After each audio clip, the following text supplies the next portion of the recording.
Hello everybody, welcome back to Season Up Sunday. I do not dare to say welcome back to Day Chess because, I did realize that life doesn't always give you the opportunity of posting something every day unless you're recording in advance and then, you're not really staying current with the event happening. And so I definitely need to find another name. So if you have some ideas for my YouTube channel, I would love to hear them. But for today, I've prepared a cool endgame played 2 days ago, actually, if you consider that in Russia it's already 9th of May. So this was played in round 7 of the Russian team championship. And it's between former world champion Vladimir Kramnik and Sergei Karyakin. Who other than Sergei Karyakin, who has won the candidates and is going to challenge our current world champion Magnus Carlsen later this year. That's going to be a really fun match to watch. But until then, let's just check out this endgame. It was amazing how Vladimir Kramnik slowly got advantage and actually ended up reaching. Let's just go to move 39 of their game. This is the position that was reached at move 39. White has the advantage of the bishop pair, of course. And other than that, he already has a passed pawn. That's very, and also quite advanced. This is very, very important for any types of endgames. The rank of the pawn could decide the game. So it's very important to try to push our pawns as much as we can. Sometimes an advanced pawn that is passed can equal to pawn down, let's say. So that's definitely something to keep in mind. In general, in rook endgames, it works that way. But in other endgames, it could work as well. But here, there are no material disadvantages, so let's forget about that. Let's just see. So besides the bishop pair and the fact that white already has a passed pawn in f5, their pieces seem to be quite active. This king is also looking like it's going to get active pretty soon. So this position can be evaluated as much better for white. So Kramnik was definitely going all in for the win. And let's see how he approached the position. After rook d5, which was played by Karyakin, maybe not the best move of the game, what black should try to do is trade pieces, as many as possible, and then, pawns as well. That would be great if it would be possible to do. But definitely rooks, it would be great to try to trade the rooks in this position and defend to make a draw. Instead, Sergei Karyakin played rook d5 here, and now rook f6 check, putting that king on the last rank, and now rook to e6. It's going to be a little bit tough now for black to try to trade that rook because the rook has some flexibility on the 8th rank, maybe going towards a8, attacking that pawn. Karyakin went for knight d6. A little checking g6 never hurts. King f7, and now we need to be careful not to lose this pawn f5, right? But if you look deeper, you realize that, wait, black cannot capture that pawn in f5 because rook f6 would follow, and then the knight is going to be lost. So what should we do in an endgame? Bring the king, activate the king, actually. There used to be this idea when I was a kid that the king has to be brought towards the center. Well, other times it doesn't need to be brought towards the center. Other times it needs to be brought towards the side. So I like to say that you need to activate your king. So Vladimir Kramnik went for it. King f3. Like I said, that pawn is poisonous, so do not try to capture it. a5. Okay. Sergei Karyakin does not play without a plan, of course. Black is trying to create their passed pawn as well and try to create some counterplay on the queen side because that's where they have their majority. King g4, a4, rook h6. This is always a nice move because we first exit with the rook just to make sure there won't be any possible, ways of losing it there. And then another way is, of course, we are keeping this opportunity open, having this pawn in f5 and this bishop in f6, controlling the 3 squares in front of the king. We want to check black eventually and cut it on the last rank. Knight c4, king h5. Now Karyakin went bishop f8, and now it's time to cut that king. Rook h7 check. Like I said, there are no ways of going forward for black. King g8, rook b7. Okay, what did Vladimir Kramnik manage to do in the past almost 10 moves? Activate their king, cut black's king to g8, and also make sure that their king is has some flexibility. Aside from cutting black's king, it also stays behind this b pawn, so whenever black is going to try to push b4, that's going to be okay, but b3 is not going to work because we'll definitely take care of that. Okay, so what to do next? Knight d6. Now, of course, the knight had to be moved first before trying to even imagine that that b pawn is going to be pushed. And this actually, after this move, it's time for white to find a very strong place for this rook. I wonder if you can pause the video and try to find this really nice spot for the rook. Alrighty, rook d7. I really like this move because, like I always tell my students, it's very important to, when you see a pin, to try to see if it's going to be beneficial for you, if you're going to be able to win some material because of that pin. And of course, I tell them to be careful not to allow their opponents to pin them, because very often, a lot of the games that I see of my students, they end up losing because of pins. Lots of material, and eventually the games as well. So this is something that I'd like to share with you guys as well. Be careful when you allow your opponent to pin you.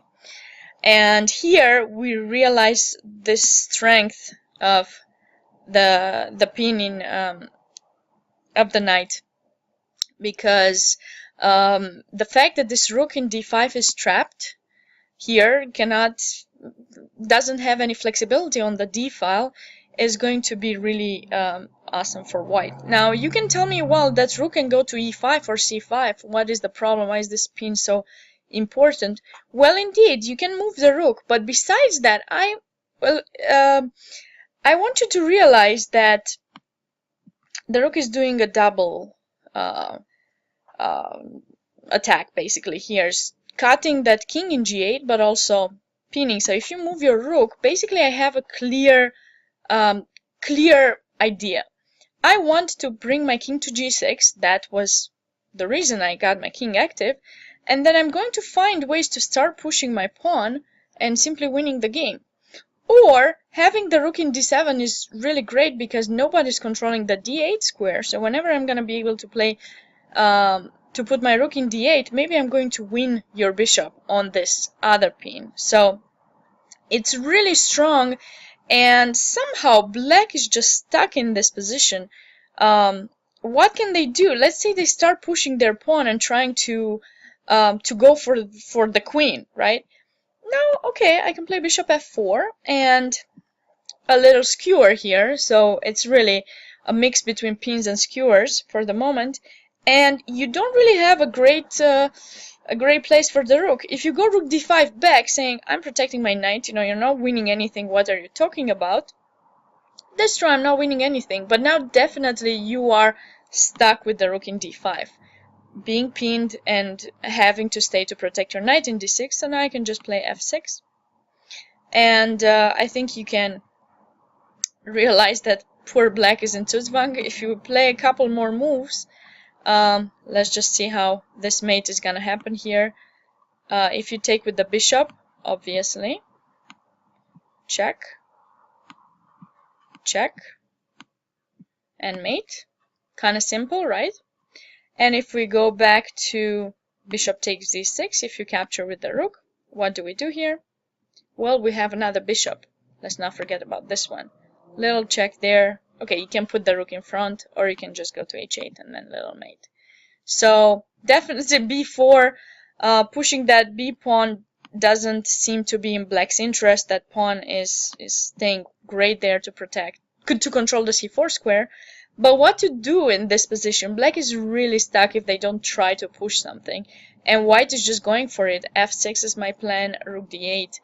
I have bishop h6 ideas, and white would be completely winning in this position. So that is the reason why black didn't even move the rook, because afterwards it just seems that he has to go back. So they went for b4.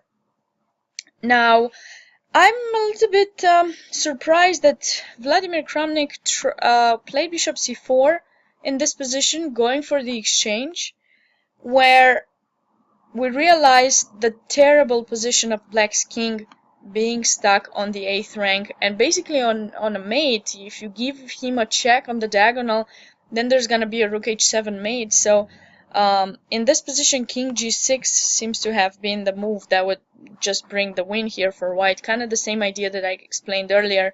You know, if you push b3, I'm simply going to take there, and then I can probably go rook d8. And again, I have similar ideas. That pawn is never going to promote. I have an amazing bloqueur bishop that also happens to control the promotion square of the b pawn. And, you know, bishop h6 threat, f6 threats. This position is just super winning for white. So instead, Vladimir Kramnik started giving a black counterplay here by playing bishop c4. You have to see every little detail of the position and try to utilize it to the best of your abilities.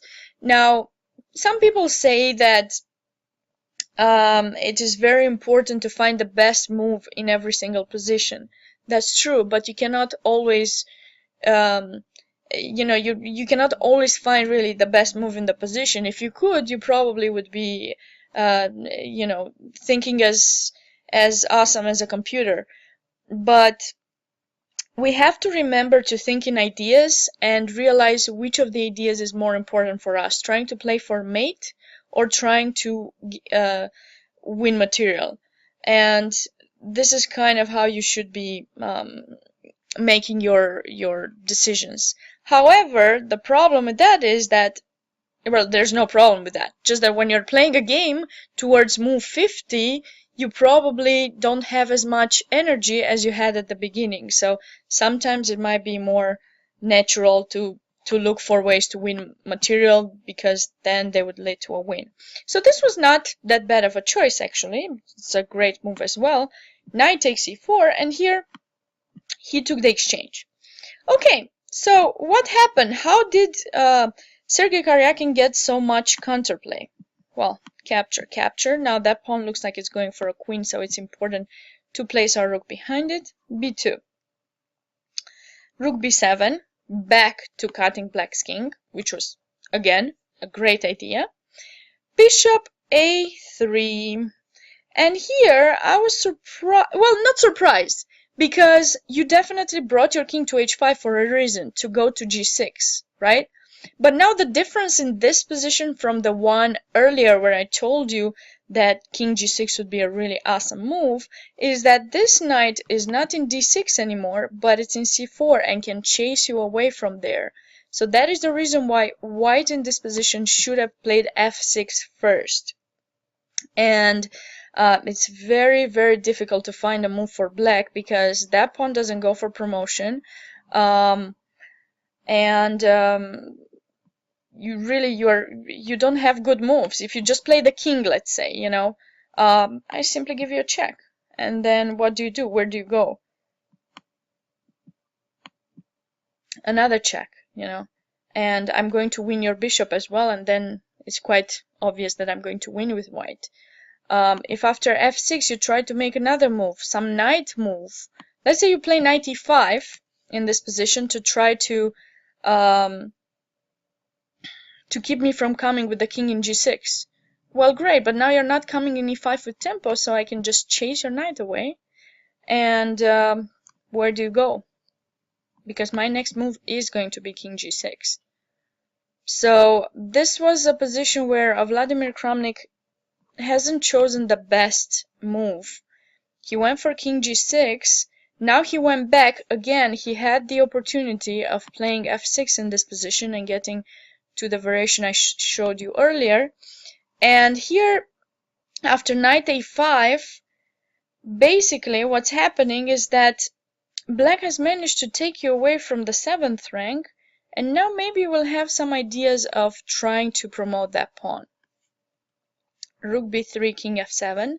Of course, you cannot take my bishop because I'm promoting. So now bishop g5, knight b4. This was a very nice maneuvering idea found by Sergei Karyakin trying to get back into play. And f6 was a mistake that makes it very hard for white to continue playing for a win.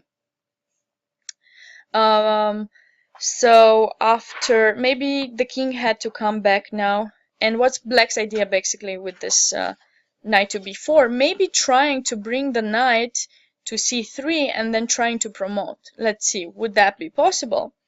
Well, it would be an idea, but it doesn't mean that it works. So for example, if black plays here knight a2, we're going to check you, make sure you're going back from where you came to g8.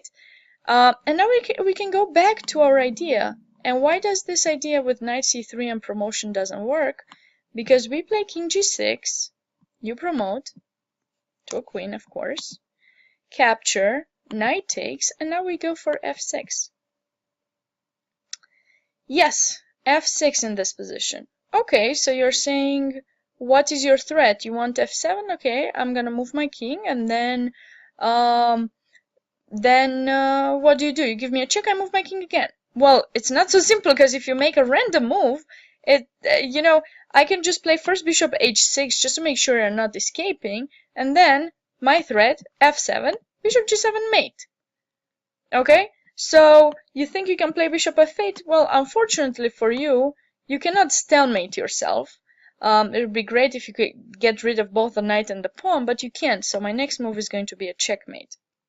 So unfortunately, that won't work. And so after f6, if you're trying to escape with the king really, really fast, I can still play f7. And the problem is this bishop is not placed on the best square. It would be great if we could trade our bishop and king. But this way, white's next move is going to be bishop h6 check and promote. And there is no way you can stop that. So sometimes you have to realize that it would be nice to go back, and that threat wasn't as big as it looked. Okay, but unfortunately, Vladimir Kramnik played f6, and here knight d5, rook b7 check, and here f7, bishop b4. And after promoting to a queen, although white promoted, white had to give away their big asset of the position. If you remember, when we started this video, I mentioned about the importance of the rank of the pawn, and somehow white allowed this trade to happen, trading a passed pawn ready to promote, ready to create mating patterns, to one that at the starting position wasn't even a passed pawn yet. So that was a big overall, if you go back in time and what just happened in this position, you realize that that was definitely not something we would have wanted to do in the start with white. So it happens at the higher levels too. Sometimes the win slowly passes, and you have to fight back to get back the win. And from this position, Vladimir Kramnik has been playing for a long time in order to try to find a way to win the game once again. So he's been playing for about close to about 40 moves, and I would like to get into, actually I went a little bit too far. So he got into, I'm sorry, I messed up. he got into this position. So the king kind of went around, got to b3, and now he's trying to find a way to trade this bishop, because, you know, if you don't trade pieces, if you're actually going to check the game and see it for yourself, you're going to realize that it's very hard to progress this position if you cannot push the pawn or win that one. So what Vladimir Kramnik found here is a way of giving his bishop for the knight. So rook h4 check, king d5, and he played bishop f4, attacking the knight. The knight went to c6, check, and now he played the rook c5. And in this position, you know, he's asking Sergei Karyakin a question. Are you going to keep the knight on the board and keep playing this position? Or, which he had to do actually in knight e7 in this position, he had to play, and probably the game would have ended in a draw quite fast. Or are you going to capture my bishop, thinking that after I take your knight, this position is going to be a draw? And Sergei Karyakin fell in the trap. He actually captured the bishop, so Kramnik took the knight, probably very happy here. King e3, thinking, oh, if I win your pawn in e2, it's definitely going to be a draw. And he was right. But the problem is, you can't take that pawn, and let's see why. Rook g6. Now, obviously, capturing the pawn would lose the game immediately. So you have to find a spot for the bishop. By the way, this move, rook g6, is just amazing. We're going to see in a second why. Bishop h8.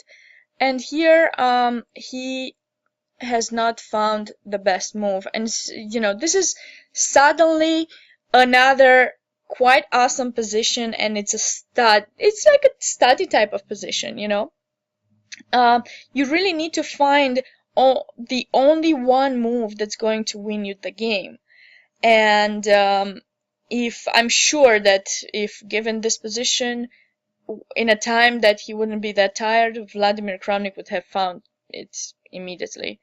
But probably after close to 6 hours of play, it's more natural to think about playing rook e6, protecting your pawn, and then trying to find ways to improve the position. But as he was, you know, as the game continued on, Sergei Karyakin was able to protect that, to defend quite well, and eventually the game ended in a draw.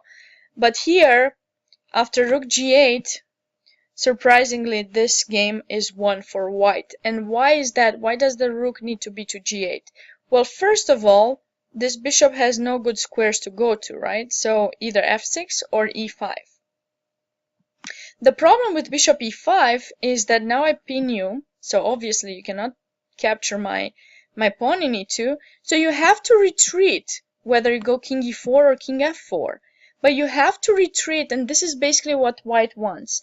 White wants to make black retreat with their king in order to get their king active. So now after king c4, you have to move your king again somewhere, but basically retreating, and what I'm doing is I'm activating my king.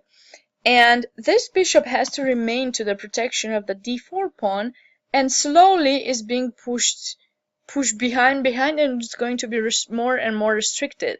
And if at some point you decide to push d3 to give this bishop more flexibility, you're giving away the pawn, and then white is very simply winning. So the bishop goes, let's say, somewhere, and then the bishop is going to be attacked continuously until you're going to be put in a position where you're pinned and your king has to retreat. And then if I want, I can push you forward, but in this particular position, the king pawn endgame, for those of you who are not studying them, be sure to study them. The king pawn endgame is winning for white, so there's no need to go further. White is just winning here. So okay, so we saw why bishop e5 doesn't work, but let's see why bishop f6 doesn't work. Like, what's the difference? Well, now white plays king c2, and surprisingly or not, black is in 2-1. Why can't they capture this pawn in e2?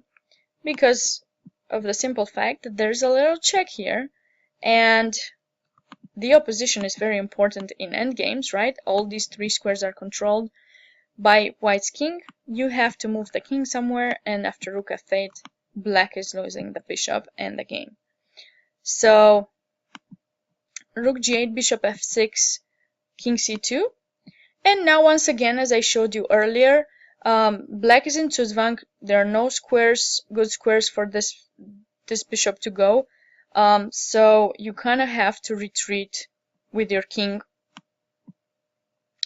And now I'm coming king d2. And slowly white is going to be able to push back black. So now, for example, bishop e5, as we saw earlier, rook e8, pinning you, forcing you to find a way to go back, and then my king is coming forward. And this is how the game would have been won. Now, rook e6 seemed like a natural continuation, but the problem is after king d2, it's going to be hard for this white king to push the king back. And as soon as, if black manages to improve the position of this bishop, the position is going to be a draw. Plus, with this king in d2, black has this d3 idea of trading the pawns, and then we know that rook versus bishop, if you know how to play it, it's going to be a draw. So here is where Sergei Karyakin escaped a second time. This was definitely a very complex endgame, and I think there are so many things to learn, and I'm very happy to have been able to share it with you today.